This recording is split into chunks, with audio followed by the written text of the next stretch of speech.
This happened to me and my friends when we were hiking in the Beartooth Wilderness in the early 2000s. I was 18 years old and my best friend was 19. We had just finished high school and we were looking for adventure. The problem was that we were both broke, and our idea of adventure mostly consisted of going to the nearest national park and spending the night there. The first time we did this, we got caught in a thunderstorm and almost electrocuted to death. The second time we did it, we managed to find a nice spot away from people and had a great time. This is where we started to get comfortable with camping out in national parks. By the third or fourth time, we wanted to be further away from people, so we started hiking into the backcountry. For this trip, we decided to hike up to a lake that we hadn't been to yet. It was about a 3-hour hike from the car to the lake. And since we were experienced campers by now,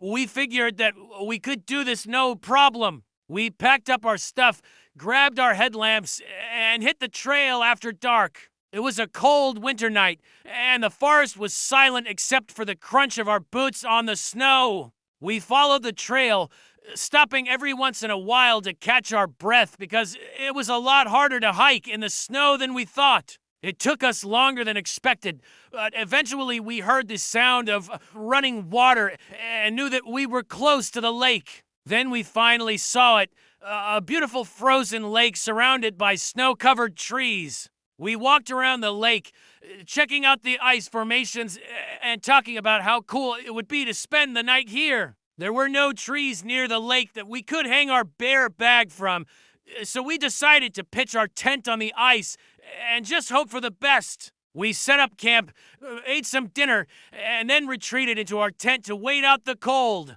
We didn't want to get up early and leave before seeing what the lake looked like in the morning light, so we slept in. When we woke up, we unzipped the tent to the creepiest scene. All around the tent were thousands of little pebbles that were not there the evening before. They were arranged in a circle all around the tent, making a low wall. My friend and I looked at each other in disbelief.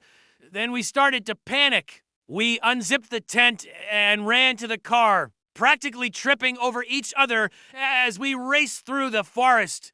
We didn't stop until we got back to the main road. Once we got to the car, we started to calm down a bit and look around to see if anyone else was there. But there was no one around. We had the entire road to ourselves. My friend and I looked at each other again, his time bursting out into laughter. We couldn't believe that we had been so scared. But then we started to wonder, what was that wall of pebbles? And why had it appeared overnight? We searched online for explanations, but couldn't find anything. There were no other hikers who had reported seeing anything strange, and no rangers had ever mentioned anything about strange occurrences in the area. Still, we couldn't shake the feeling that we were being watched.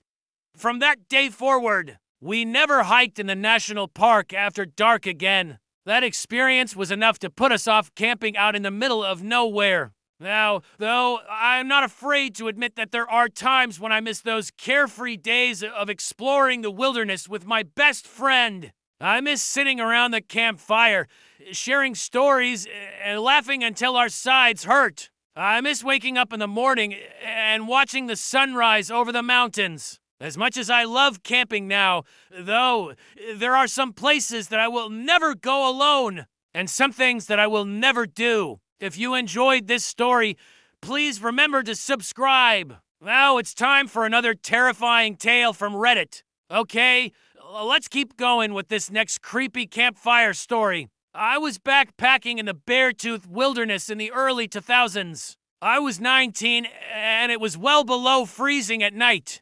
My buddy and I had driven up from San Diego for some hiking. On the way up, we stopped at the ranger station to ask about good hikes. He recommended a 3-mile hike to a beautiful lake. Not wanting to do much work, we accepted his suggestion. After driving to the trailhead, we started hiking towards the lake. After a couple of hours, we arrived at the lake, which was frozen solid. It was a beautiful, clear night with lots of stars and no clouds.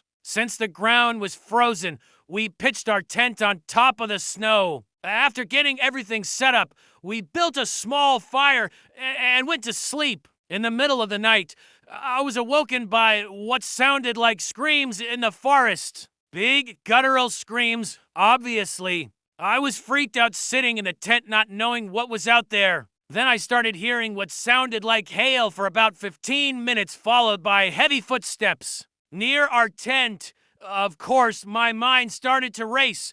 What was out there? Was it following us? Was it big or small? Would it climb into our tent? My imagination took over, and I started to picture all kinds of things. In the morning after, of course, not sleeping at all, we unzipped the tent to the creepiest scene. All around the tent were thousands of little pebbles that were not there the evening before.